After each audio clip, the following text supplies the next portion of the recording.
chairs. Dude, that one's the old one. This is the new one that I want. I've sat in this chair before. Yeah, you have. It's like shaped to my butt and the balls. Okay. It's a convex. No. Welcome back! We're here with our college football insider. First time in weeks. Where you been, dude? Been busy. Yeah, he's been busy. Watching a lot of Alabama football. Yeah. The playoffs on, so obviously. Oh, what? Oh, Bama's not in. Well, you got a call from the University of North Carolina scouting department because they're hiring new scouts. I've been busy working. Yeah, they're hiring new scouts, and they were like, "Well, we got a guy."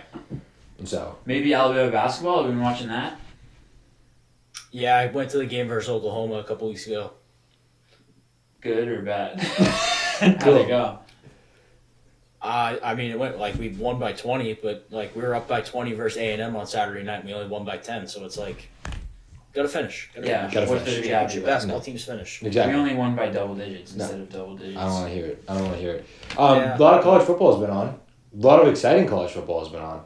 What have your thoughts been on the whole How's experience your watching so experience? far? Yeah. Been? As just a fan, not part of the games. Right. Yeah, I mean, the playoffs have gone relatively well, I'd say. A lot of and myself included, after the first round of oh, see, look at that, they shouldn't have been in. All of the games ended up being pretty good. Boise State looked like they belonged. Arizona State looked like they belonged. Yeah. SMU still didn't. Right. Thanks. Indiana still didn't. Right. But after the first round, we have, I wouldn't say it's. I would say, Is it the best possible matchup of the bracket? Maybe. I would say so, and what's interesting is neither of these teams would have been in the top four if it was years past. No, yeah. So that's what's cool about the new playoff. Yeah. Seems like we kind of got it right. They look like the two best. They look like the two best teams right now. So we're getting that. Kind of got to hand it to them. Yeah. What? I said I think you got to hand it to them. I think they this kind of did get the two best. Yeah, and 100%. Notre Dame's had a tough path. Again, playing Indiana is basically a bye week, but you beat Georgia after all the stuff that went down in New Orleans. So that was a weird right. You're not sure what you're gonna get because just all the stuff down there, all the extracurriculars, and then you beat Penn State, who looked really good versus Boise State. They looked like they finally got their offense going. Drew Howard looked like a guy. Yep. And then Notre Dame's DBs were like, no, not today, pal. No, not today. 0 catches by the wide receivers. That was sick. That was so sick. And now, Ohio State, came in super doubted. That loss to Michigan was bad. They come in, roll Tennessee, and then it's all right, them versus Oregon, roll them too. Yep. And now they just beat what I think is the best defense in the country. When you, not based off statistics, but when you turn the tape on, that Texas defense has been the best defense all year. That secondary, they have 6 NFL guys up front who are all going to get drafted and play on Sundays. The middle linebacker they got is a freak. The white? And then the freshman edge they got too. They got the best corner in the country, besides Will Johnson probably. Johnny Barron, who besides Ben locked down. Morrison? Besides Ben Morrison, if he played. I mean, I would still say Will Johnson. Oh, yeah. Will Johnson won. Ben Morrison, but too. This year, the best corner was Johnny Barron. Yeah, beast. No doubt. Beast. I mean, I can lead right into my top 10 players. He's on there. Let's do it. Top 10 players in college football this season. Who were they? All right. And this is going to be some, I have a lineman on there. I know a lot of people are not going to put a lineman. A lot of people aren't going to put linebackers. That's why you're the best. Yeah, you're not a lot of people. Right, that's right. We don't have on a lot of people. I know. Exactly. No, I know. But, a lot of people are going to be like, well, the quarterback position is, super important. I only have one quarterback on there. Good for you. So good for you. Quarterback plays down 10. this year. Quarterback plays down. Yep. Yeah, see? All right, number 10. See? Proven. The Butkus Award winner, Jalen Walker, linebacker, Georgia, number 11. Absolute freak. Played with his head on fire all year long.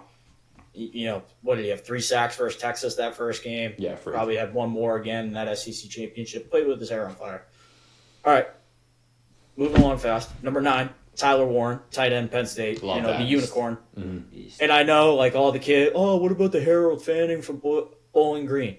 Played at Bowling Green. This kid did it at Penn State. Thanks. A lot different. Thank you. Number 8. This is going to raise some questions. Jeremiah Smith, wide receiver, Ohio State. I know the stats weren't there. Turn the tape on.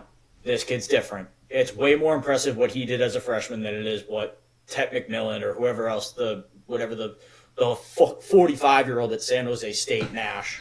Nick Nash. 45 this year. Triple Crown winner. Yeah, 45 years old this year. All right, number 7, best offensive lineman from this past season, Kelvin Banks Jr. Beast, future Patriot. For Jack Sawyer to have that kind of game versus Connor Williams, Kelvin Banks whipped ass Saturday night versus JTT. I think he finished with like a 93.6 grade. I think he allowed 1 pressure, whipped. They ran like a screen to Ryan Wingo, and he just blew up Noah Igbinosun. Number 6, ironically, his teammate, Johnny Barron, stud. I know Texas doesn't play a whole lot of man. They're mostly a cover 3/4 type team. But when he shadowed Smith pretty much all night. And I know he's not playing man, but he still has, his own responsibility on him. He's still going to be sticky. So, yeah, I went Johnny Barron, number 6. Number 5, Mason Graham, D-tackle, Michigan. Yeah. Best D-tackle in the country. Can't miss. Whipped ass every week. Big boy. He's going to be great. Like, they very sneaky had, I think a top 5 rush defense this year. That's Mason Graham. And, it was him and Kenneth Grant.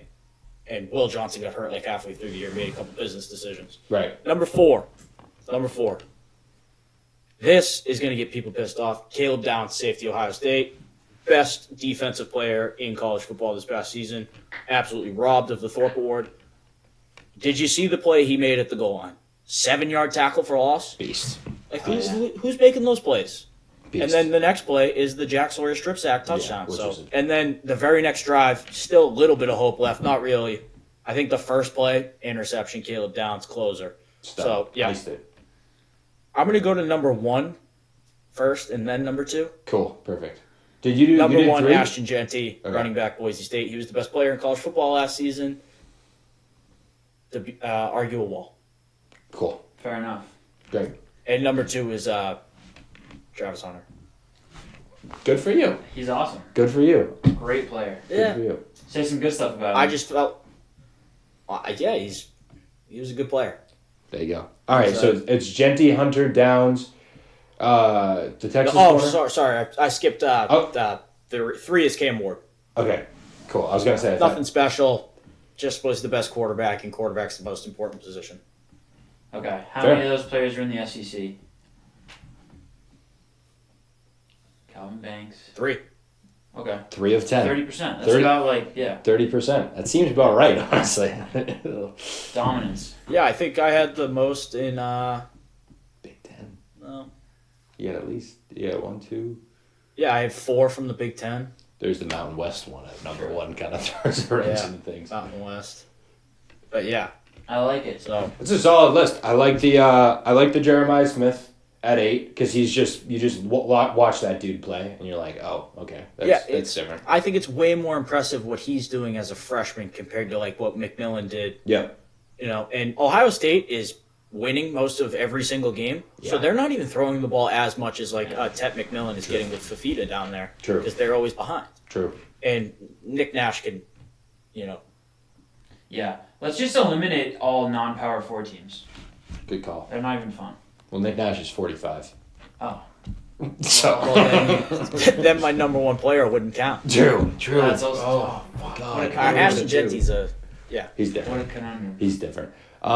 Love all that. People, casuals, probably mega casuals, are Thank going to you. be upset that there's only one quarterback and it's not Shador. Yeah, why isn't Shador on the list? All right, he was. Is it 'cause he he's wasn't black? even close to the best. No. No.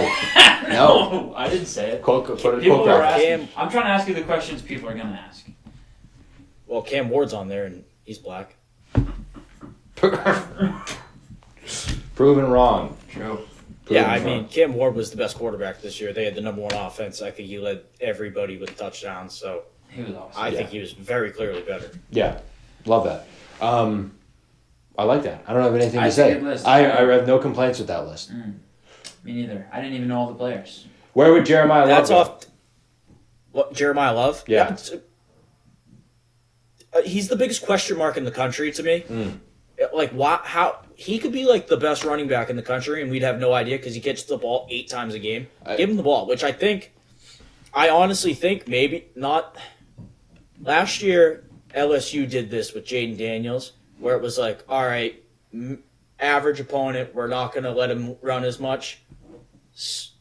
Big game, go. So maybe they're saving him because he was a little dinged up. They kind of want to keep him healthy. Yeah. But, like, that doesn't make any sense either because they have, like, 5 different running backs. Jadarian Price, so it's like, beast. Yeah, I mean, I said that they have, like, a 4 horsemen back there with Price, Love, Williams, and Leonard's legs. So it's like, basically. I don't know. True. But, yeah, I mean, he might be the most explosive player on the field. He's nuts. Every time he steps out there. What are your thoughts on both the Penn State running backs saying they're going to return? And probably Drew Aller. Everybody's coming back. Yeah. Aller, the running backs, they're going to be missing, Abdul Carter. Confirmed. Warren's going, right? Freak. There's no way Warren's going. No way Warren's staying, right? No, I think he's too old. I think so too. 45. So yeah, Aller and both the running backs. In your top 10 list, where did Cam Scatterbo? Did he sneak in there in your brain? You want to put him 10 or something? Oh, he would have been 10 to 15 range. Okay, no doubt. Yeah, he would have been in my top 3. He was awesome, and he like that game was getting ugly, and he's like wielded them right back into the game. Oh, so it was like that's what's awesome about college football is you can have games where like one player is going to just will you back. Throw, catch, and run. Yep. Oh my God, Cam Scatterbo. Yeah. Just that game was fun. Their quarterback's coming back too. Yeah. Number 10. They've worked the portal too. They've been doing some work. They just got a receiver from Alabama with a ton of speed. It's going to be like the total opposite now. Everyone's going to be like they're going to smoke the Big 12 and come in dead last. Yeah. They'll underperform. It's for that coach. I'll never get over that coach. They're like, yeah, he came out of nowhere. He's got like the most exemplified record or like resume I've ever seen. Florida State, Oregon, like Ohio State. Oh, Kenny Dillingham? Yeah, KD. Yeah. But like he was like some Arizona. It's not like he played high division football. Like he was just some frat bro at Arizona State. So and then he's just been coaching like forever. Oh yeah, he just loves ball. Yeah, just loves ball. He's a complete psycho. Yeah, yes, definition of psycho. Awesome. He's awesome. Definition of psycho. Get into the national championship. Yeah, let's do it. You have questions for us after? Yeah, let's do. We'll do national championship. I have a couple tidbits, and then I have 5 questions going into the game that I think we're going to need answered to find the winner. All right, let's do it. What do you got? All right, so first off, Notre Dame, Ohio State. 2 of the biggest brands ever. Yep. Probably 2 of the top 5. I'd say probably Alabama, Michigan, Ohio State. Cutting a promo right now. Notre Dame. Yeah. But yeah, all right. And the whole thing in football right now is offenses are so high-powered, offense this, offense that. But this game shows that defense still wins championships. Top 2 scoring defense. Ohio State, 3rd-ranked rush defense. Notre Dame, 41st. Blah. Top 2 in passing defense. Defense still wins championships. And I want that known. And a boring like white quarterback. Average white. Average white. Bumper sticker. Yes. All right. The questions I think that are going to get answered to see who wins the game. Who scores more points? Well, obviously. Oh, okay. Sorry. I wasn't sure where we were going. Can Notre Dame limit or match Ohio State's explosive plays? Pretty obvious. So, believe it or not, Texas led all teams in the country with 109 plays of 20-plus yards. And Ohio State only got 2 to Texas's 5. So, like, they still lost that game on explosive plays, which are, like, usually, like, a difference. Yeah. So, that's, like, a big one for me because I just don't... I don't see a world where... Yeah, I guess. And this goes into question number 2. Is Notre Dame going to stick with what got them there defensively? So Notre Dame plays the most man coverage out of any team in the country. 62% of the time they're in man. When you look at, like, Ohio State's worst games as a wide receiver team, like Texas only plays man 24% of the time, and they just shut them down. So I don't know if Notre Dame's going to stick with this, cover 1 look that they love to do and just, hey, we think our guys are better than yours. Does everybody think that? Do you think the Notre Dame DBs are better than the Ohio State wide receivers? I don't know. Didn't work overly well for Oregon, and they have a very solid defense. Muhammad and those They guys? don't play man a whole lot. They play cover 3 1/4. Oh, okay. Well, I thought they were playing. I thought they were playing man on Jeremiah Smith the whole time, and that's why Jeremiah Smith was like, No. idiot. No, and I saw that screenshot on Twitter of Yeah. like Texas having 3 guys around Jeremiah Smith. That was a little bullshit too. They were just playing quarters. There was another receiver out wide. Idiots. Like they bracketed him, sure, but Yeah. of course I'm going to bracket Jeremiah Smith. Why would I want Of you know course. your best player to beat me? Of It's course. like, fuck out of here with that. But yeah, so I just think Notre Dame's going to have to do something different defensively because they're just too good out wide. Yeah. They're too good out wide. I mean, their wide receiver 3 would be a wide receiver 1 on 90% of the teams in the country. Carnell Tate is nasty. Yeah, Tate's also it's like- not a junior, right? He's a sophomore. Yeah. So he'll be they're there. going to have Tate and Smith back next year. Yeah. Wide receiver Jeez, you. that's the other thing. Emeka Ibuka needs like 90 yards to be the all-time leading Ohio State wide receiver. Yeah, That's crazy. because he could have went out last year, right? That's insane. Yeah, isn't that why? I Yeah. think he needs like 5 more catches too, and like that's doable. Yeah, it's super wild. So I'm interested to see. I think it's another great two former Power 5 head coaches too going at it as coordinators. Al Golden, Miami, and then Chip Kelly at UCLA in Oregon too. So that is wild. I think that's a sick matchup to watch. Former Buckeye Marcus Jim Freeman. Well, oh yeah, that too. There's Yep. a ton of storylines. Yeah. I mean Jeremiah Smith versus those DBs. I think another like huge one, and this is the third question: who gets the run game going first? I feel like both teams. I know Ohio State. You know the wide receivers are insane, but don't get it twisted. They run that ball. Oh yeah. Like Henderson and Judkins, and the media loves to talk about them. And I don't think Notre Dame gets enough love with their running backs. Those 3 guys, I said it's a 4 horseman attack with Price, Love, Williams, and obviously Leonard's legs. Those have been the difference in the playoffs. Yep. So that's another thing. Like right now, if you're Riley Leonard, like, hey, I'm going 100% every single play. No more of this, no more of that, no more sliding. It's like I have to get more yards because points might be a premium in this game. Agree. And for me, watching Notre Dame, it feels like it's all the things you just mentioned, plus Riley Leonard literally making like 2 big throws, just 2, and like that's enough. Yeah, I know. And like Ohio State's got really good safeties, and you know Denzel Burke like was kind of like could be a first rounder type guy, and he's kind of had a down year. Yeah. And the other kid, Noah Igbenozim, is like one of the most penalized corners. So I just think those Notre Dame wide receivers kind of need to be savvy. Like Let's get the lacrosse just a player catch going. here, catch there. Get the running backs involved. Yeah. Faison. that's Big the game other from thing, Faison. What? The lacrosse player. He's going to have a big game. Oh, yeah, I said that. Like, he Yeah. needs to, their nickel guy's still pretty good, but I think he can win versus him. And I think what's the other kid who just had the huge 100-yard game? Great House or whatever. Great House. Yeah. Yeah. So maybe that was his, like, coming out House. party. But, yeah. And the next question goes to because people say all the time, protection beats coverage. Whose pass rush is more effective? Like, since the Michigan flag planting, I don't know if there's been a better pass rusher than Jack Sawyer. Yeah. I mean, he looked like a total idiot and a total douche during that Michigan debacle. 5 sacks in 3 games with 8 batted balls. So, backed it up. Yep. Big time. I'll give him that. And, like, the kid on the other side, JTT is no slouch either. Yep. Came back. And then those linebackers are playing unbelievable. The kid Zero, Simon, oh my God. You think he's made some money this postseason? I want the Right. Patriots to draft him. Yeah. Please. Same thing, Sonny Styles. And, like, I don't even have to tell you about Caleb Downs, what he's brought to this defense. Then they got, Tyleek Williams up front, who's just a fire hydrant. Swallows up double teams. That's I love that. Dude, he's built like a sawed-off shotgun. That's I think awesome. he's like I don't even know, like 6'2", like 330, but 285 of that is just hips and ass. Yeah. Like, yeah. Fucking 285. you need a guy like that. That's awesome. And then if you look at Notre Dame's pass rush, it's more of like a pass rush by committee. It's They depleted rotate now. a ton. A lot of grit down there. Yeah. And they get after it. They pressured Gunnar Stockton all night. Well, our main guy is I out, watch which is ton a of bummer. it. Yeah. Yeah, the white dude. Yeah, he's good. Yeah. Got O-line injured in the might be fourth hurt, quarter too. versus Indiana, but whatever. Yeah. But still, and Heisman does a great job Jesus. Jesus. I don't even move. And Jesus. Kaiser does a great job too. The Yeah, linebacker, sure. the green dot guy, he flies around, plays really good. The thing I love about him is like it seems like every game he's trying to kill himself. Yep.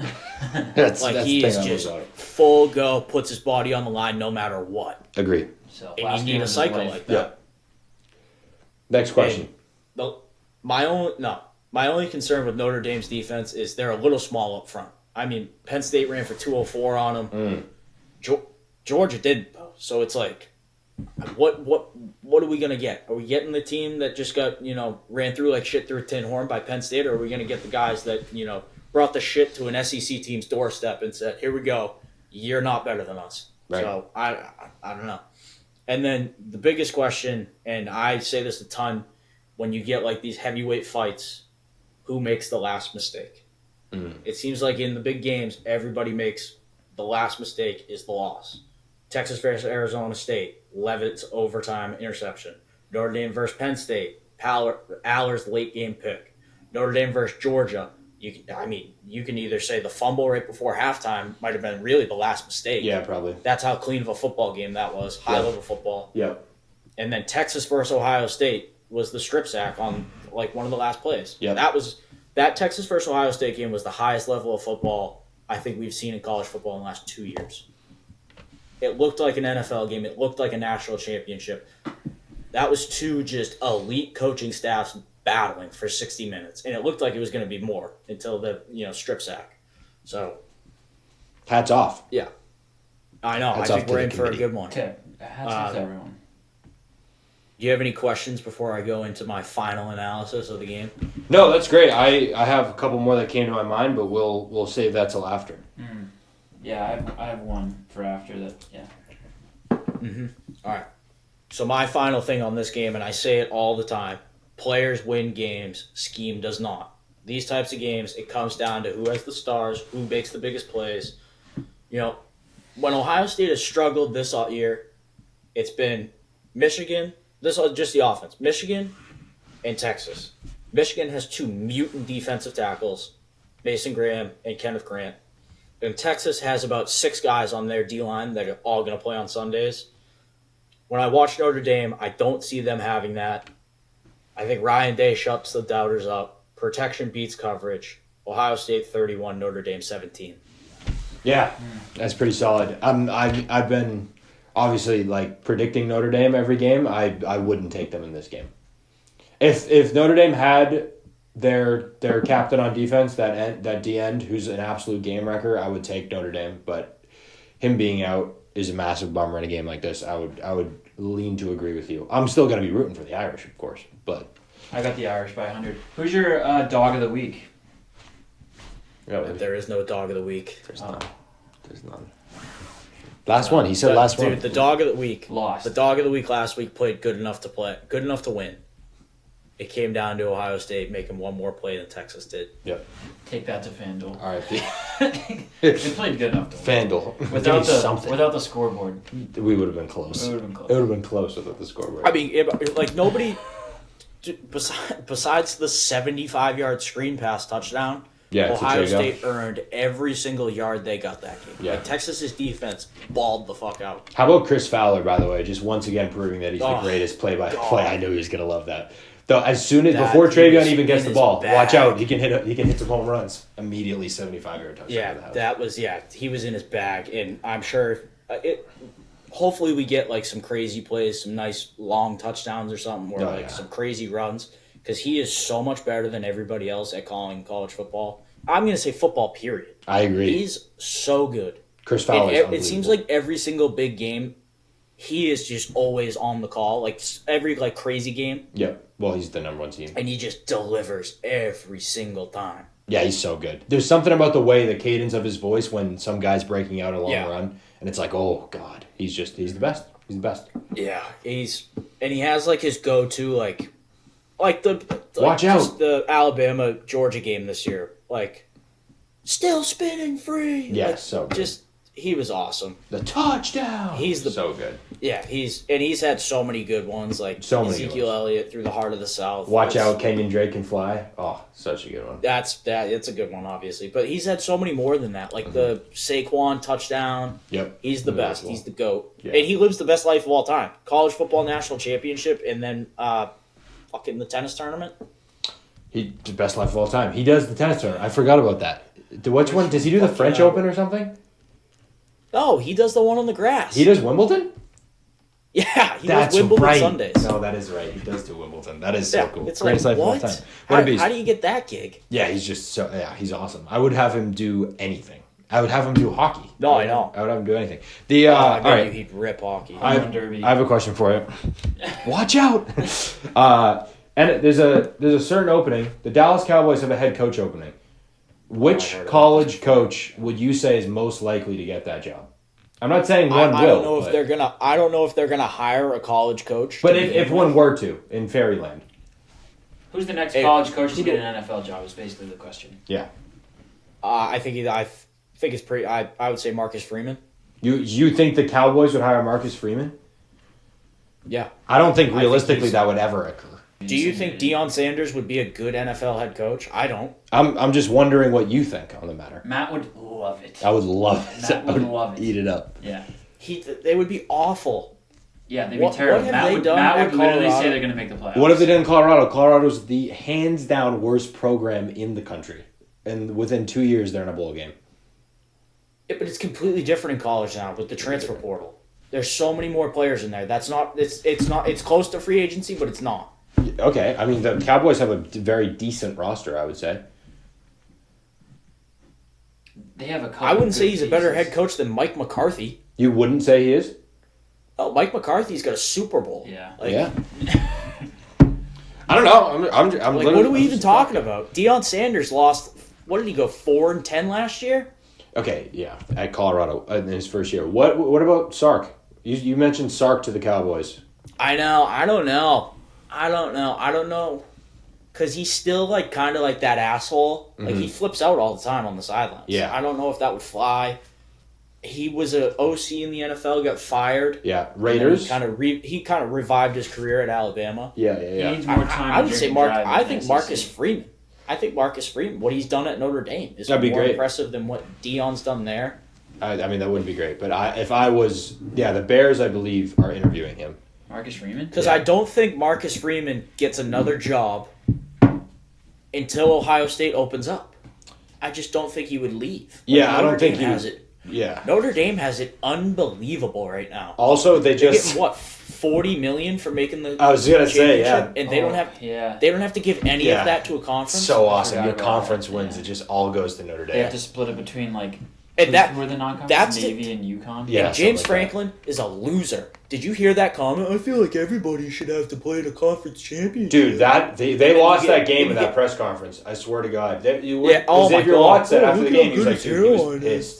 Yeah, Xavier Yeah. Watts literally said Marcus Freeman was Oh my super God. mad, and you could, and then that was weird too. They were like, during the press conference while the guys were still sitting down, they announced over the loudspeaker like, "Yeah, poker night for the media is starting now next door," and it's just like, what are we doing? It's so weird. Yeah, that's like Marcus Freeman was like James Franklin was joking around and Marcus Freeman was looking at him like he was dinner. Yeah, So it was like yeah, it was Like- great. All right, do you have Yeah, anything but- else? We're 30 minutes in. We got to wrap it up. Who would you rather have coaching your team in the national championship? Marcus Freeman or Ryan Day? It's a great question. Take your time. nobody is executing Nobody. at a higher level right now than Marcus Freeman as a coaching staff. Yeah, that's right. But in this game, What?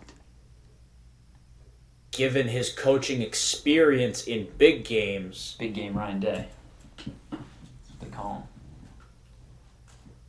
guy do staffs or just head coach? Just head coach. I would take Marcus Freeman with Ohio State's staff. Okay, so Chip Okay, Kelly. so- Marcus Freeman and Chip Kelly. Really? Marcus I Freeman. love I would rather have Marcus Freeman. But I thought you were gonna pull a give me like a Ryan Day has a very clear talent advantage in this game. Yeah, 100%. If you say both, all right, for scientific purposes, both teams are the same team. Marcus Freeman's a better head coach. Love it. I think this game comes down to jerseys. I know. Imagine Notre Dame Did you wearing guys see green. the tweet? Both teams should be allowed to wear their home uniforms. That would be sweet. That would be so nice. Yeah, that'd be an all-time jersey matchup. Dude, the navy versus red. Give it to me. Imagine Notre Dame wears green. They have to wear their. I do they have to wear like their Notre glasses. Dame's whites though. Notre Dame's Yeah. white jerseys are sick. Notre Dame, everything about Notre Dame's jerseys are always amazing. Where is this game? Is it in Atlanta again? Hot Atlanta. Dude, they've had like 7 games. It's unbelievable. Why do they just get to have every game? Dude, it's the best stadium. Yeah, I know. It's pretty sweet. For some Have reason, you I ever don't. seen like the concession prices? Oh, that is true. That is awesome. That's the only thing. It's like a family of 5 would pay like $30 for like a slice of pizza, hot dog, and a soda. Yeah, I'm less mad That's now. one beer. Like, at like- TDR the other Yeah, day. less mad now. For some reason, I Yes. just don't love the ambiance of that stadium. Like every game should just be played in the State Farm Stadium. You like when people jack up the prices at the stadium? Yeah, right. No, every national championship should be played at the Rose Bowl, even though it's Yeah. like on fire right now. True. Thoughts and prayers. But I I think I kind of love that. No, I meant with like the Rose Bowl. I Oh, just yeah. kind of love that it's the first sunset of the year. Me That's too. My favorite Me thing too. about I it. kind of don't want them to like ruin it. That's Yeah. It's so special. I know the playoff schedule this year was perfect. Imagine they did the like Final Four at the Rose Bowl. All of them. Well, like they. Basketball. Basketball. No. How cool would that? Because sometimes they do it at the football stadium. Imagine. Yeah, but Wouldn't they that be don't do so it nuts? outdoors. I know. That'd be so cool. And we're back. Welcome. Nice jersey. You too. Nice jersey. Thank you. Thank you. I like that jersey a lot, actually. I like that jersey a lot, actually. Thank you. Thank you. Thank you. Got it. Okay. We have a girlfriend now, so. You do. No, you. Nope. I do. You do. Let's go. I'm gonna probably hopefully hang out with you a lot less. Just kidding. Welcome Just into kidding, episode Matt. 89. Matt. Episode 89. It's Matt. focus for the podcast, for the fans. Focus Matt. for the fans. Matt. For the fans. What? Don't do this right now. Kiss me. Episode 89. Yeah. Maybe our last The podcast. Oh, God. Episode. TikTok might be TikTok. gone. TikTok might be gone. Politics ruin everything. They ruin everything. I've had the most blessed life of all time because this is the first time. Well, politics, second to me. Second to you, obviously. This is the first time politics has directly affected me. I'm like, True. Oh my God. So true, actually. Oh, God. Actually, Like, right? true. Like, so directly. I've never affected. paid taxes. Like, Well, well. I paid taxes. Don't listen to him. Yeah. Actually, I've been all the TikTok comments are like, let's stop paying our taxes until they. I'm not going to their talk about TikTok taxes around you. Thank you. I don't want to say anything because Matt Please. just exists in the I just exist, dude. They hate me. What is it, the IRS? It's actually not the Is it- IRS. It's the Massachusetts Okay. Department of Revenue. Okay, They they're are like, not fans please of me. send us money now. They Like, I didn't need do it. anything. I didn't do anything wrong. Oh, it's unbelievable. All right, episode 89. 89. It's Monday, January 13th. Yes, it is. After 10 p.m. So Yep. we're a little wired. Yep. Worked 18 hours today. Yeah. And we're both wearing Bruins jerseys, unplanned. Unplanned. These are sweet. Mickey Grealish, you gotta stop leaving all your cool shit at home when you go back to school. This is mine now. That's so This is like dope. a $300 jersey. Yeah, Winter Classic jersey. Yeah. Really? Sick as Oh, fuck. great patch, Yeah, too. it's mine. This so. is my dad brought this home from work the other day. I think somebody gave it to him. Ray Bork jersey. Got the Pooh Bear patch. 77.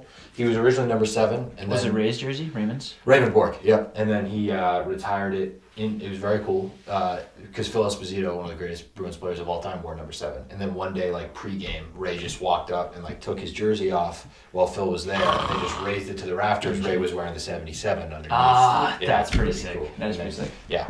So Okay, episode 89. 89. We got a big day in Boston sports We today. Tickettree. Tickettree. Our new sponsor. I'm gonna say TikTok. TikTok. TikTok's not gonna. We're 89 in. TikTok's not gonna stop us. They can't. No. We got college football. College football. That's Huge coming one. up. Great Great discussion. Very intense breakdown. Yeah, Gecse did his thing Yeah. today. So His problem is when you give him one game and he's got to fill the time. He He's will gonna talk fill it. about every single special teams player. If you're like, I want a good breakdown of the game, congrats. This is it. We have This it is for you. it. We have it for you. We got Boston Sports Update per usual. Yep. And we got some Wagons of the Week. Sure. Great. And we're gonna play hide and seek on the pot. Okay, good. Just for the audible listeners. Yeah, good. We'll describe it for the Spotify. Yeah. I'm over here. It's like you have to determine how it sounds from the mic. Yeah. Would you think you could do that, or the mics aren't that good? I mean, you could. You have to really lock in your listening skills. Yeah, true. That would be kind of interesting. Yeah. Did you ever play growing up as a kid hide and seek in the dark? Well, when we lost power, of course. Oh, what a fun time! We would just put blankets over all our windows. And really? play in the dark in the basement. It was only like when we lost power and the neighborhood was like, time to go. And you'd like trip over someone, and it was so chaos. Funny. So funny. Chaos. It's the best. What do we want to start with? Mike Vrabel? Yeah. Introduced as the 16th head coach of the New England Patriots. Earlier today. 16, wow, I wouldn't have guessed that. I know, I think we went through a lot for when we were terrible. But weird because we had one for like 25 years. But yeah, really interesting press conference. I have a couple things I noticed a year ago today was the Gerard Mayo press conference. Was it the same day? Same day. And they were so different. As they should have been. So different. I would say today wasn't, in my opinion, like it went how it should have. How a normal press conference should go. Agree. Yeah. Agree. And we didn't realize it because we've been going through crazy press conferences for a year. Yeah. And then before that, 25 years of also insanity. Abnormal press conferences. Yes. And I don't watch other people's press conferences that often. So right. This is, I think, how a normal press conference is. Yes. Also, the first thing they did was, correct me if I'm wrong, gave flowers to Mrs. Vrabel. Yeah. I don't remember them doing. Is Gerard married? Gerard is married. Yeah. I don't think they did that. I don't think so either. Yeah. What's weird too is last time it was Kraft and Mayo the whole time. Right. Kraft said very brief, Yeah. and then got his ass off the stage, and then Mike came up and just did his thing. He can handle this. That's the kind of that. If there's any takeaway from today, it's that exact statement. Yeah, it's he can handle this. I didn't realize how much, how immature Mayo was, and which isn't his fault. Like he hasn't been in the situation before. How like inexperienced he was, and how much control he really had doing everything. Right. And how it shouldn't have dysfunctional it was, and how secure things feel now. Exactly. Yeah. I was like, oh, the grown-ups are here. Up until like today, I was a Ben Johnson guy. Just kind of being like, just being Innovation. Young daydreamers. Yeah, exactly. Yeah, I'm daydreaming about him and Drake May, which I still do. Yes, of course. It's natural. But now you're like, this is the guy we need. We need this. We need the just assurance that we're gonna have like stability. That stability is the word. Exactly. Raises the floor quite a bit. Yeah. Some local radio guys who you'll get into, but they were just detailing like the real like how dysfunctional things were the past year. Yeah. And wow, that would have been a lot for Ben Johnson. Like that that's the thing too. Would have been a lot. And if you're the Crafts, you can't hire a first-time head coach again. So I don't blame him at all. Don't blame him at all. He's a great candidate in a vacuum. Yeah, awesome. He's a great candidate. What's gonna suck is he's probably gonna go to either the Bears or the Cowboys now. Ben Johnson. It'd be really fun. Yeah, it'd be really fun. Well, it'd be really fun, but also like semi-dysfunctional, just because those franchises are super dysfunctional. True. So this might be awesome for us. There's a world where he just stays again. It would just be Chicago for me, right? This Patriots job was like one of the best jobs in the last couple of years. If you think Chargers and this one, right? Chargers. Good ownership, Drake May, top 5 pick, and a ton of cap space. Yep. You know, it just felt so stable. You can see again. Players talk about it all the time. Has the connection to the busting with the boys guys. So they talk about him a lot. So you kind of have that window into him. And it's all there. It's like he just commands a room. Like he's first of all a massive human being. Yeah. And so it's like his presence just commands the room, and you're like, it felt right. It's kind of the whole like, all right, we want to get away from it. We want to get away from it. The past, like we want to move on from the past. At the same time, it's the greatest past of all time. So if there's going to be a little bit of it, it's not the worst thing in the world. It's also not even that little bit of it. It's really not. It's just that he played for him. It's literally it. That's all and that's what I love about him is he's Belichick, but he didn't coach under him, which I think is perfect. Yeah, he has his own. He does. I'd say he has a Belichickian way of coaching style in the sense that he's running everything. Yeah. He's commanding the room and like he's. But I wouldn't say he's the same personality. Not at all. But I obviously don't know what goes on inside the building. But I'm that's what people say. I think it's more like. He's like a hard ass, but he's not like. He's a different type of hard ass. Yeah. He's not. He's more like. He's I'm not saying he's Belichickian in the same way he does everything. I'm just saying in the way he has control and runs everything. Yeah, exactly. I would agree, and I think he's just. again, you've seen a couple clips, and the way people talk about him is like people will just go to war. Yeah, Taylor Lewan posted a clip Yeah. of him just like preparing. He was like, Patriots players, like, be ready for this. Head on a swivel. And it was awesome. Yeah. It was awesome. It's great. Give me that guy. Be ready to know who the janitor is. Yeah, It's you got to great. know everyone in the room. Yeah. I love it. It's huge. And all the clips of him just like lining up and like with offensive linemen, like I can't wait till he does that with Abdul Carter. I'm so excited. You know what I'm most excited for? What's that? Is Keon White. I think is going to be awesome. Keon White's going to be so good. Like, awesome. And Keon White even said that he's better, like, he takes coaching better from a hard-ass way than from the way Gerard Mayo was coaching. Yep. So, basically plays the same position as Vrabel did, edge rusher. Like, Keon White, watch out for Keon White to have like 6 sacks this year. That's why if we want to talk a little draft thing, I would rather let Keon White, just let him cook. Keon White will be better than Abdul Carter next year. Both of them. No, we need an offensive tackle, man. We need an offensive tackle. Imagine Keon White and Abdul Carter coming at you. I know, it'd be sweet, but imagine Drake May doesn't get a concussion and the 2 concussions in the same game. Both coached by Mike Vrabel. Abdul Carter and Keon White. My problem with Abdul Carter is, well, I guess Drake May disputed it. Well, I don't know. Do you think there can be 2 awesome pass rushers from the same school that wear the same number and tuck their jersey above their abs? LeVar Arrington was pretty good. So I don't know. He wasn't that good because I don't know who he is. Well, he wore number 11, played for Penn State. Didn't tuck the jersey. You know. It makes I think that's the whole thing. It makes you think. That's like the thing they do that on purpose. But plus, the Cowboys. The Cowboys are like. They have a decent roster, better roster than us, and they just like suck still. Yeah. So it's like, is he really Abdul Carter gonna like win us games? Maybe. No, true. He's like fun, Miles Garrett wins games. True. Game record. True. I don't think he's. Garrett. I don't think anyone's Miles Garrett. I don't think anyone ever. But I don't know. I don't know. That's awesome. I have top 10 players I want the Patriots to get in free agency. I also have I just did a brief look of draft picks because I'm a very draft pick obsessed human being. Mike Vrabel draft picks when he was in Tennessee, not too bad. Not horrible, not like amazing, not like I'm like, oh my god, but there's a lot of good ones in there. I've written down 1, 2, 3, 4, 5, 6, 7, 8 solid draft picks. Okay. So. Remind me, I have an Elliot Wolf question for you after. Great. Just I don't have to go through them, but there's some good ones. Jeffrey Simmons was a great pick. That was first round. AJ Brown, obviously a great one. Also, I did look back. He was not pleased they traded AJ Brown. So good. Right. Yeah. So maybe right. There's rumors, whispers, could be confirmed maybe that Vrabel's bringing the dude from the Giants that was part of trading AJ Brown. Was with the Titans. I think that guy was more... Who also built the Giants, just what we need. Giants. Perfect. I think this guy was more in the draft area. It's because someone was like, well, he drafted Malik Neighbors and he drafted like AJ Brown. That's true. I'm like, well, okay. All right. If you're in the scouting department. I'm convinced. Top 10 players I want the Patriots to acquire somehow in the offseason. Somewhat realistic. Okay, this is going to be super unrealistic. Number 1, DK Metcalf. All right, that's semi-realistic. Right? I think it won't happen. It could, though. It wouldn't be the craziest thing of all time. I could see him leaving. Yeah. Number 2, Abdul Carter. So fun.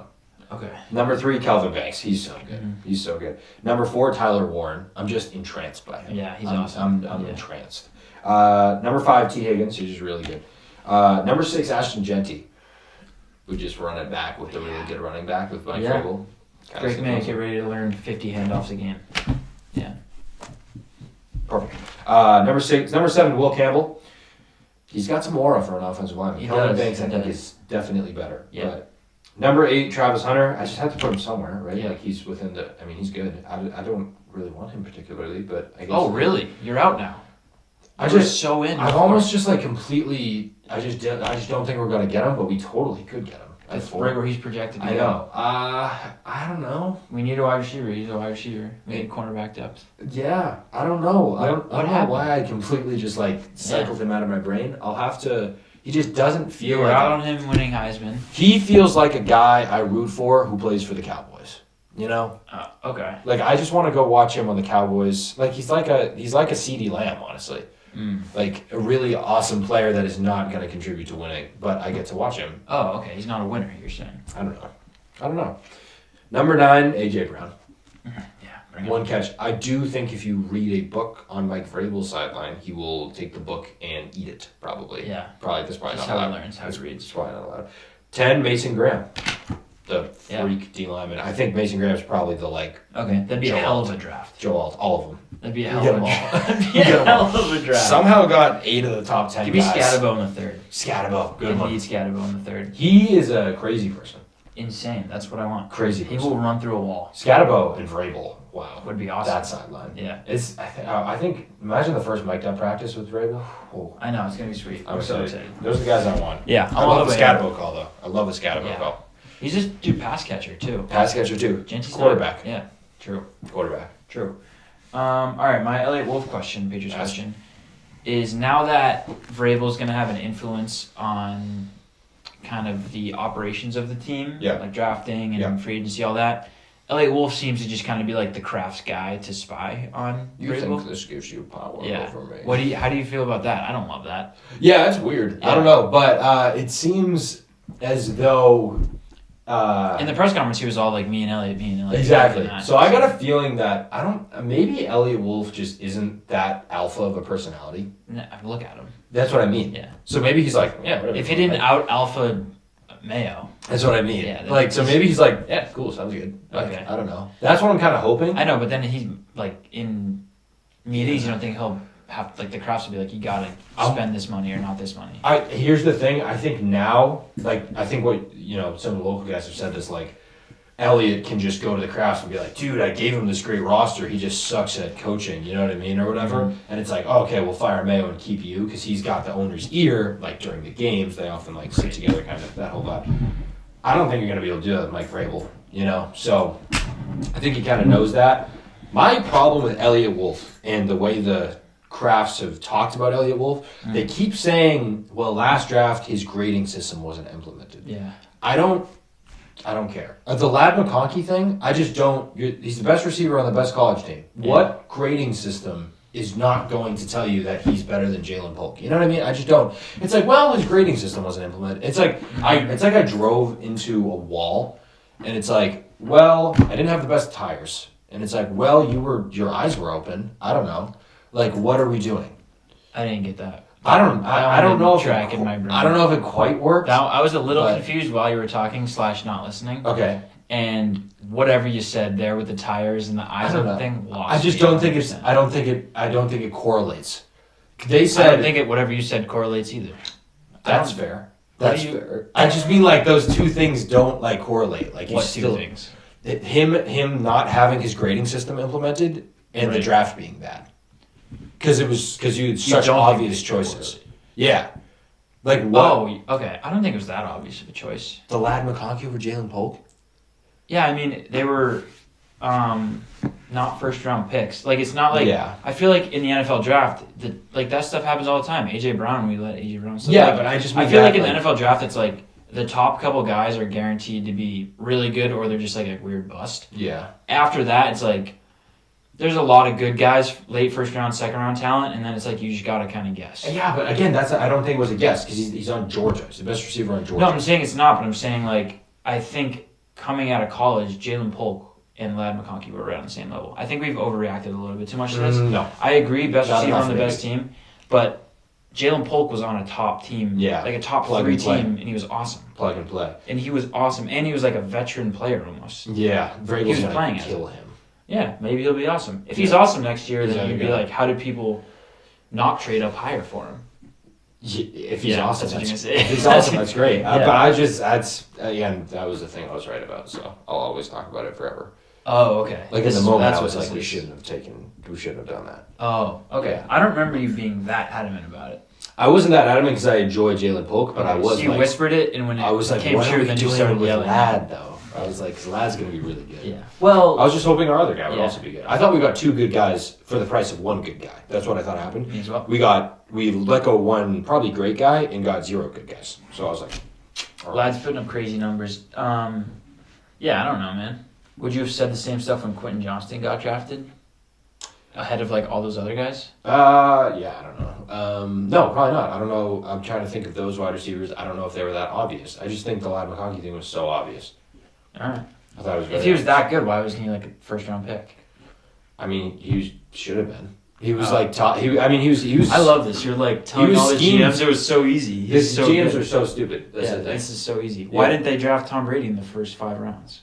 It's so easy. Well, I can't speak to that. Oh, I can't speak to that. You can't speak to the Ladd McConkey thing either. I would have. Best receiver on the best college team. If you let me pull up the draft board, please. Yeah, of last year's draft. 2020. It was also early to mid second round. I just hate that we traded that pick. We traded. I know you hate it, and we made the wrong move, but at the time, I don't think it was that bad. I was mad. I understand. I was mad, Quentin. Top players remaining. Abdul Carter. We're already doing this. Here we go. This is awesome. I mean, Darth Vader on the eye tape. That's absurd. Yeah. Just saying. It just says Darth Vader. It's so crazy. Just Darth Vader. I can't even look at this. Yeah, if you had picked 23, Brian Thomas is awesome. Yeah, he's good. Okay, so LSU receiver. Would you have not taken there's all these guys Xavier Worthy, Ricky Pearsall is awesome as well. Keon Coleman right before. Awesome. I would not have taken Keon Coleman, and I was a little wrong about him. He's good. Yeah, I didn't like him. He's the pick before. So I can see Xavier Legette. Yeah, he was fine. I don't think Ladd McConkey would be good on the Panthers. I don't know. He's really good. Adam Thielen type. First guy in, last guy out. I don't know. I'm just saying if you had a late first round pick, Chop Robinson, Quinion Mitchell, Terrion Arnold, these are all good picks. Yeah, so, first of all, talk about that draft. Tyler Guyton, yeah, a lot of guys. It's kind of a Nate crazy Wiggins, good draft. Pick 6 in the playoffs. Yeah, they're all, dude, that draft is kind of loaded. One of the better all-time drafts. Yeah, and we walked away. Oh, dude, Brock Bowers. People are not talking about Brock Bowers. He is nuts. Yeah. All-time tight end reception record. Yeah, he wasn't even offensive rookie of the year. Yep. He should have. You could argue he'd offensive player of the year. Yes, you could in the NFL. Yep. Super nuts. I'm just saying it's not that crazy. That we shouldn't have traded it, but whatever. Should have taken Trevon Sweat, Cooper DeJean after Kool-Aid McKinstry. My Jackie. What? My Jackie. Robinson. Cooper DeJean. What? Cooper DeJean is my Jackie Robinson. Oh, you're Jackie Robinson. They actually, did you see? It was actually Riley Moss, who's the white corner of Denver. Yeah, couple of them. All right, that's all I got on the Patriots. Yeah, I was listening to some Boston radio talk, TV shows. To say it's unlistenable is an understatement. It's crazy. And I would say all sports media kind of is, unless I just listen to podcasts, but Better. All radio shows and TV shows, watching ESPN is terrible. Really tough. Get Up, any of the shows are miserable. But the Boston sports media is supposed to be the best media in the country, run super well. We're supposed to be the craziest takes. It's literally just Felger and Maz being miserable. I would hate to have their lives. They're just miserable. They go home and probably look at themselves in the mirror and just punch themselves in the face because they're miserable. Yeah, and by the way, they would have been like this my entire life. They're not. Also, what's his name? Felger. I don't even know which one's which. Not even from Wisconsin. Boston. Yeah. Which I guess is fair, so you're more critical of a person. But they opened up the show with oh, we got a good coach in Vrabel, and then they were making fun of him for being nice to the reporters, which that one to the woman was kind of weird. Yeah. How old is she? Is she a young lady? No, she must be Vrabel's age. Okay. He probably just saw us as a friend, Yeah, but they were shitting on him for calling Tommy Curran Tommy. They're oh hey, he was hey Tommy, and they're what a kiss ass. All right, dude. He was in here for 8 years. He's not allowed to exist. Here for 8 years. Yeah. It's just so miserable. And then on the way here, I was listening to Joe Murray. I think it was Joe Murray. Yeah. He's the late night guy. Yeah. For 12 minutes, talked about how he spent $170 at a grocery store. Nice. He's that's insane. 170. Wonder what the average price is. And they looked it up, and it was 500. I was dude, what are you doing for 12 minutes talking about grocery prices? We just got a new head coach. Do something else. They're so negative. There was so much dead space. Can we just get on radio and we just shoot the shit? Oh, they my were God. so boring. If you guys want to hire us, because TikTok's going, we're available. How is that every night that guy talks about grocery prices and is so miserable? It's every night in the media hub of, sports media hub of the world. It's crazy. I don't understand. I'll never believe it. I'll never by the way, and this was what always gets me. My dad always says this too. They were like that when we were winning Super Bowls. They would come I get it. You could be critical. Belichick sucks. Yeah. And it's okay, what are we doing? What do you want? What's your perfect world? Oh my God, it's so horrible. I love the NBC sports guys when they talk. Not all of them, honestly. Some of them just do. But the Celtics coverage is a little better. But it drives me nuts. Celtics coverage is good because it's usually just Celtics basketball. The Patriots stuff, they're just ripping into whoever. Yeah. The Red Sox, obviously, fair that they're critical because they're just talking about how we don't spend any money. But we can get into that if you want. Sure. Transition to the Red Sox. Yeah. Fun photo shoot this weekend to distract us from the fact that they don't spend any money. Fenway Fest. There's Fenway Fest. They're like, we're going to post a bunch of really awesome photos of our really awesome players to try to distract you from the fact that we're not going to pay any of them. Correct. Yeah. They brought everyone out, well, except for Bello, who was pitching in the Dominican with Pedro. Which is weird because you were battered and eviscerated for even daring to make that comment. Mini Pedro. Yeah. Well, I said that last year because he did the same thing last offseason. Yeah. But I love it. I mean, he looked like he tacked on some mass. Good. Just skinny kid. Yeah, Fenway Fest, I don't know. They brought a lot of random interviews. Tristan Casas is still, bearded. Insane person. But he did say, I was listening to Tristan Casas' interview, talking about things that's happened in my life. Yeah. When I may have said some things I regret to him. He said whenever he messes up, he tells himself he's like not good enough or anything, and that's what motivates him. So in reality, I was just motivating him. You told him he's not good enough, is what you said. Pretty much, and that's what he does. He said he does that to other players sometimes, and it's like not well received. So he should have invited you into the clubhouse. That's what I'm saying. I would have shredded him. Little kiss, maybe. Yeah. That was something of note I wanted to. Good. Make sure you note that into the record. So another big thing is Jarren Duran going to arbitration, pretty much. Maybe not over $500,000. I mean, he is worth hundreds of $1 million. So much. Yeah. And they won't even pay him $4 million. And they're like, oh, it's fine, whatever. Like he'll get his money. Do you think when he's up for a contract extension and we're trying to nickel and dime him, and he's thinking about the last time we nickel and dime him, and the Dodgers are gonna pay him $200 million probably more? Yeah, more. Like that he's not gonna think about that. 100%. It's insane. Yeah. It's just like. I have a list of all, and Garrett Crochet was also like, yeah, I want to get this extension going. We haven't offered anything. No, of course not. What's also funny is your soccer team, who happens to be owned by the same Liverpool, who happens to be owned by the same group, having one of the best seasons in their storied club's history, and their like 3 best players, all club legends, their contracts are up, and they're not signing any of them. It's so nuts. It's so and stupid. they like could win the treble. And the Penguins are like. Yeah. Like rumored to be getting rid of Sid. Yeah. And Sidney Crosby's also having a great season. Yeah. All right. This is a list of like all of our free agent signings since 2019, and two of them are more than a 2-year deal. We're not like spending any money. It might seem like it, but other than Trevor Story and Masataka Yoshida, we haven't put out a deal that's more than 2 years. Yeah. Those deals are like. Chris Martin for 2 years, $17 million. Yeah, it's like Lucas Giolito, 2 years, $30 million. Liam Hendricks, 2 years, $10 million. Who the first year didn't play. No. Yep. It's just like not. You think, oh, we got Walker Buehler and we traded for Garrett Crochet. Garrett Crochet is on a tiny little deal. He's making like $3 million. We're not going to extend him until he's worth way more, and then he's going to get outbid. Yeah. Walker Buehler is on a 1-year deal. Yeah. But he's like, please, I want to play in Boston the rest of my career. And that's what it took. Yeah. 1-year deal. 1-year deal. Which I know I'm ripping them now after I was like, Boston sports media sucks. They're the ones that deserve it, though. It's just like, I also don't understand the Juan Soto. Like, you were ready to give all this money to Juan Soto, so what happened? Was that all just a No, they weren't. They were way under. Like, they underbid by like $100 million and a year. Still, that's a lot of millions. Yeah, but you can put money on the table knowing there's more. Yeah. And he's not going to accept your deal. True. Just to say that you did, just to make your fans happy. happy. That's what I'm saying. And they brought Christian Campbell and Marcelo Meyer. No, was it Marcelo? It was Roman Anthony. Yeah, Roman. No Marcelo. Yeah, which was interesting. At Fenway Fest, and they asked them if they've been talked about getting extensions. And Christian Campbell was like, "I'm 100% open to it, although they haven't approached us." And Roman Anthony was like, "Yeah, I'll listen." Ooh. Which I don't blame him. Yeah. Don't fucking blame him. But True. This kid's the best prospect we've had maybe ever. True. Yeah. And we haven't even talked to him, and he's already like, yeah, we'll see about an extension. We'll fucking see. Oh, God. You can't have anything. You can't. Can't have anything nice. Fenway Sports Group, man. I don't know what they're doing. But they own... We should figure out a way that they sell the team, but they still get... All they want is revenue from the stadium. Take it. Just let anyone... Why isn't Theo, like... just have all the power. Like, all the power. Why isn't he the boss of the new GM? That's what I want.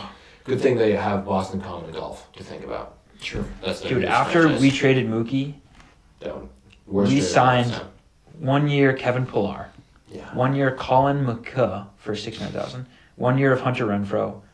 1 year of Matt Andrees. Yeah. That's it. Okay. That's all we did. Okay. Well, we got Alex Verdugo at least to replace our franchise superstar. Good thing we didn't want to do that 8-year deal. And Connor Wong. Just wouldn't have been smart if we did that. No. Wouldn't have been smart. Wouldn't have been smart. And now it's like Alex Bregman is right there. Clearly wants to come to the Red Sox. Walker Buehler's like, please come. They own a horse. But now they're like, well, what if Vlad's available?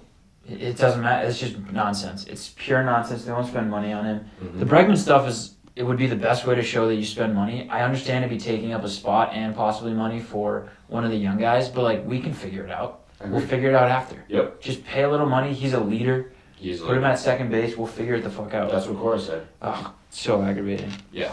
But I'm so excited. I'm itching. Opening day, pitchers and catchers report in like less than a month. It always like so fast. Comes up on you so fast. Opening day is like March 27th. Yeah, it's always which is like before. I think it's like the middle of March Madness. Yeah. That's why spring. This is a new take of mine. Spring is the second best month. Second best season. Spring is the second best season. Yeah. Yeah. I like it better than fall. See, fall. I love fall. I don't love fall. Winter is depression. Fall is like pre-depression. Fall is the last bit of happiness. Fall is spring is the first bit of happiness. For me, fall is the climax of awesomeness, and then we go down, and then we're slowly building back up. Summer, sometimes. But part of fall is when you go down, though. At the very end, extreme drop off. See, I don't even think so. I think fall ends at the climax. What? Yeah, and then we have the holidays, and then depression, which we're in now. Okay, so that's not fall. That's winter. Yeah, well, fall encompasses. Okay, so spring's your least favorite season then? No, winter's. Winter, but you get all the holidays in the winter. Well, you get all the holidays, which is great, but then you get so down. The average brings it all the way down. It brings the average all the way down. Yeah. And spring's... I would say the average of bad days in the fall brings it down too. Disagree. Fall's awesome. When does summer officially end? Well, yeah, for me, I think summer ends... September 1st. September 1st is when fall begins. Yeah. But I think it's maybe way later. Oh, and by the calendar, it's September, 21st? 22nd. 22nd. Yeah, that's, after that, I'm out. Yeah, that's fair. I just love, there's so many things with fall I adore. So. Right. There's so many, Spring's a good so many things about spring. I think spring might have the best sports. Rebirth. I mean, the fall is easily the best sports. But I would disagree, 100%. That's feeling nice. What does the fall have? When I age myself like that. Good. It's the thing. It's itching me. I guess so. Yeah. Okay. But I think I've always really, obviously this playoff. Fall doesn't have, but fall has not as much football as you'd think. It's all September. I have September. September's the fall. And we have college football. I've always been a guy who really appreciates the beginning of sports things. I just love it. Me as well. That's why, obviously I love the playoffs. Of course, you love the playoffs. But I'm my favorite part of the World Cup is like the first week. My favorite part of March Madness is the first week. You know what I mean? For me, golf and baseball starting is like that's awesome. huge. Yeah, that's not. And basketball, March Madness is happening. Yeah, I love it, but not for me. And basketball playoffs is like heating up. Yeah, huge. Yeah. All good things, none of which top the beginnings of the basketball and like season. week 3 through 7 of the NFL season. I love it. Really? I live for it. I just don't. I love it. I just don't. I love the beginnings. All right, what else we got? More Boston sports update? Yeah, Tatum soft. We have a soft superstar. Tatum, that sucks. I thought he was so tough. Oh, I thought he was so tough. He's a top. What sucks is I know he's the superstar in Celtics history. He only averaged 30 and 14 in the finals and won the finals as like a 28-year-old. Yeah, but he was so soft that he let Jaylen Brown win Finals MVP. He let him because he's too soft. Well, that's a soft thing. According to Brandon Jennings. Yeah, Brandon Jennings. Well, Brandon Jennings must be a Hall of Famer. Yeah, must be. He must be a top 15 in the same sport. He must be in the same sport at least as good as Jayson Tatum. Right. He must have at least the same amount of points in his career that Jayson Tatum did in his rookie year. Right. You would think. Right. Yeah. Right. I would think so. Not the case. Oh, what? Not the case. What the hell? Not the case. But all those Finals MVPs he won. None. I think Jayson Tatum's rookie year, he had more stats than like Brandon Jennings in his entire career. It's those couple Pistons years. Insane breakdown. Brandon Jennings, your career peaked when you were like the high school player of the year. No, when he crossed up Kyrie. Was that him? I don't think that was Brandon Jennings. I think that was Brandon Knight. Oh, it was. That's what I'm thinking of. Brandon Knight, who probably has more points. Than Brandon Jennings was like a bust by all accounts. He was like the high school player of the year, really great high school player. Went to Milwaukee and was okay for a couple of years, and then he was out of the league. So who are you? Who are we? Better. We're not. We're the first ever sports podcast. Are we closer to being as good as Brandon Jennings at basketball? Then Brandon Jennings is to Tatum. Yeah. Let's say us. I'd say us as well. Let's say us. That's just crazy to say. Crazy to say. We say crazy stuff too, but it's crazy. I mean, top 5 or softest ever. Jayson Tatum. I mean, you want to talk about JoJo White? Let's talk about Celtics stars. Sure. Celtics all like. I was looking through a list of the Celtics stars. He was like number 4. Yeah. Averaged 12 points for his career. JoJo White. Yeah. Yeah.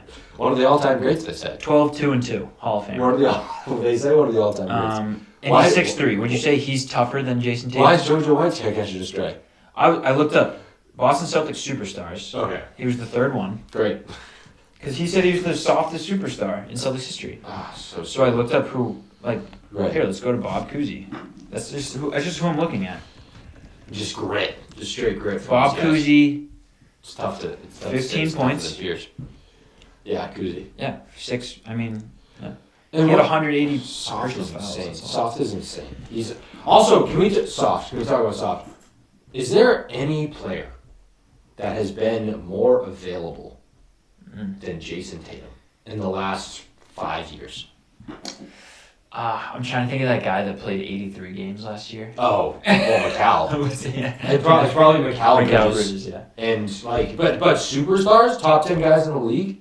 No, yeah, probably. Like even LeBron has had some serious time. Yeah. You know, Yeah, so Jokic what's soft then? Yeah. Like what's soft? You know. I think he's just talking about his mentality. It's so fucking stupid. Yeah. He is Tatum might. It always switches. Like when the younger generation gets older, they're all gonna be like, we love Tatum, but it might just be because he's a Boston guy. But my favorite thing is after that blew up, he just looked up shit on Google of Celtic superstars.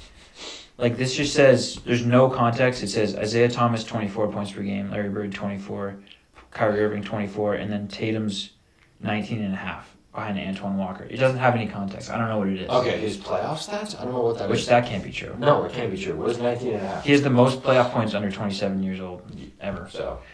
And then it's just more points per game. I think this is just career points per game, and they just don't have Tatum because he averages more than 14. I promise you that. I promise you. Yeah. Promise you.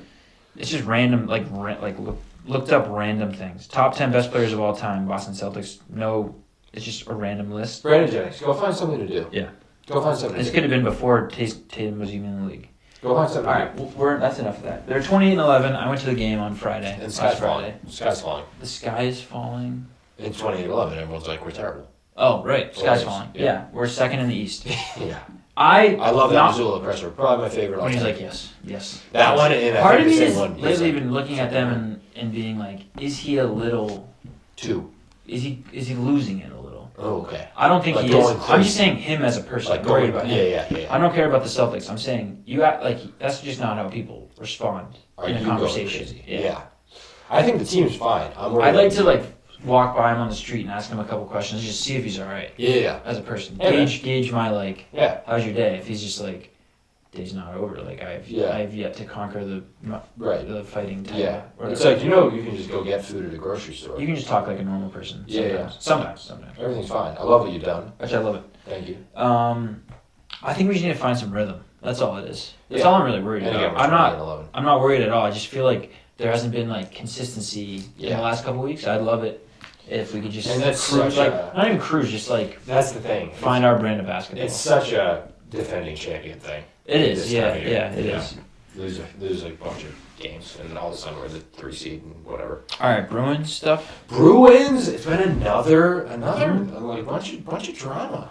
Bunch of drama, and we're bad right now. Probably beat the Panthers. But we've won 3 of our last 10 games. Yep.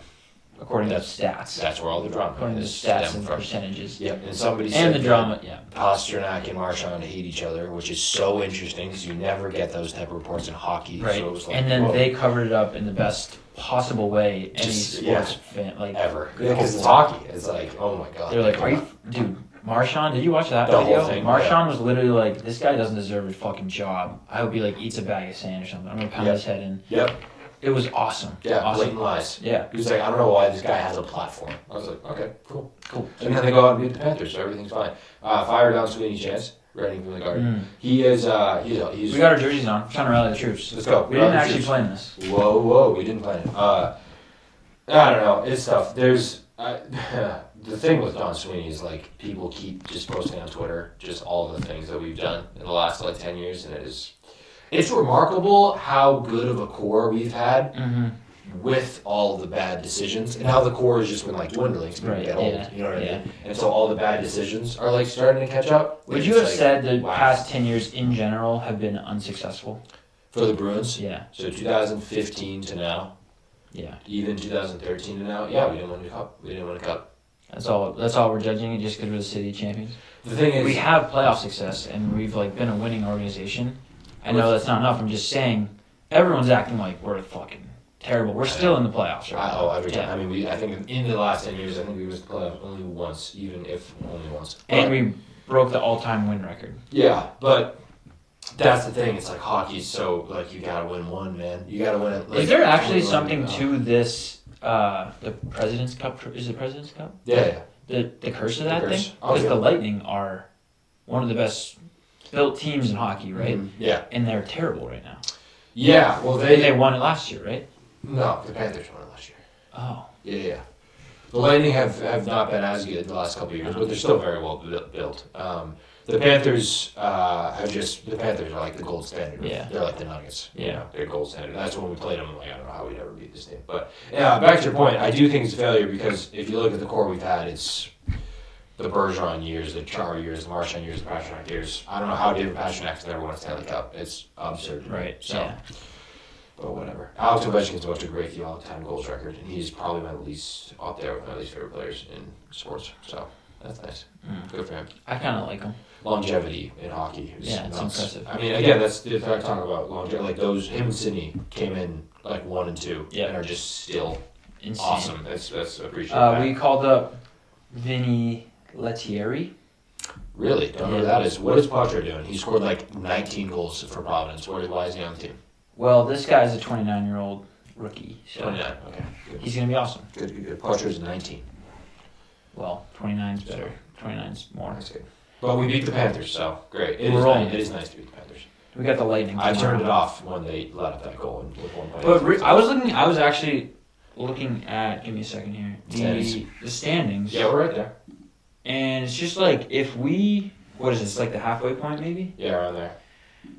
We have the top wild card spot in the Eastern. The thing is, we're not beating anybody, you know? We're just not beating. But even the wild card spots. Oh, you're saying once we get in the playoffs? Yeah. Well, let's just deal with that when we get in there. Anything can happen. Fine. Even the wild card spot, which I guess we don't even want, we'd rather just make it, huh?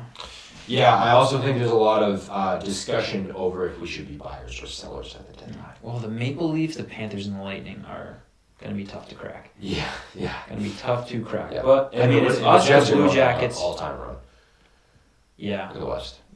Oh wow, 61 points. Yeah. Wow. So the Capitals are at 61 points, so it's not that crazy. We really just have to either beat out the Blue Jackets, the Senators, or the Red Wings. Which is pretty doable. Should be. Pretty doable. Should be. All right, you want to do some wagons and then call it quits? Wagons, I don't have any. Okay, I have one. Perfect. I have two. Actually, I have two.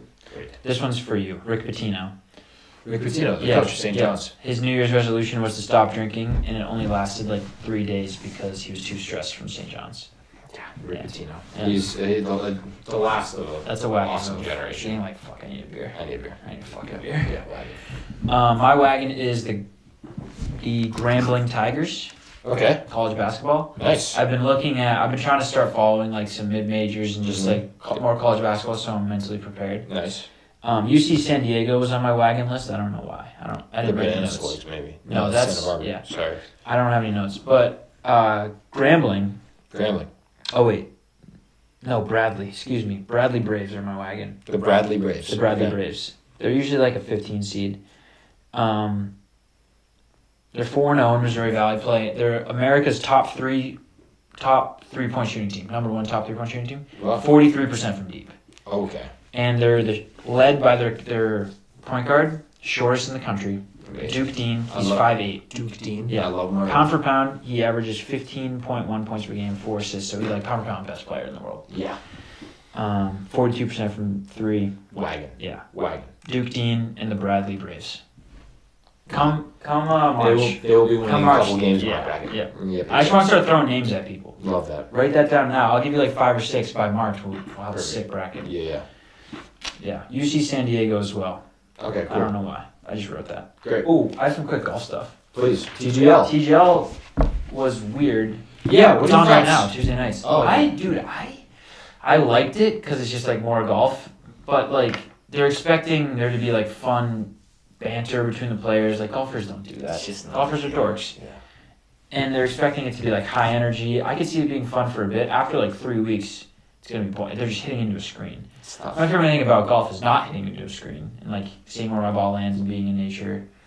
The course is I don't like that they chip onto like the rotating green thing. It doesn't feel real. It's so tough because I want to like it so bad. Yeah. Because I'm like I know Tiger plays tonight in it. Oh, okay. Yeah. Jupiter Links. Jupiter Links with Kevin Kisner, I believe, and Riz. Tom Kim. I love Tom Kim. Tom Kim is my pick to win a major. Yeah. I love Tom Kim. It's tough because I really want to like it. It's a great facility they built down there, and I know a lot of things like went into it. A lot of thought went into it.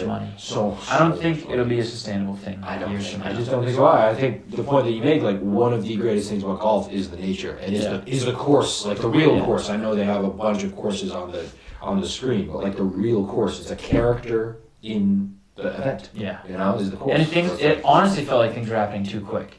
Yeah. You didn't know what shots people had. There was a bit of like, whoa, what is going on? It wasn't like, oh, he has 180 in, like, what club should he pick? It just cut scenes and he's just hitting a 7 towards the green and you're like, I don't fucking know. It is weird too with the crowd is like, I don't know how they built it. Like it almost doesn't seem as crazy as I think they wanted it to. I think there's something about the architecture. I think they were just playing a bunch of music. Like I don't know, maybe that was it too.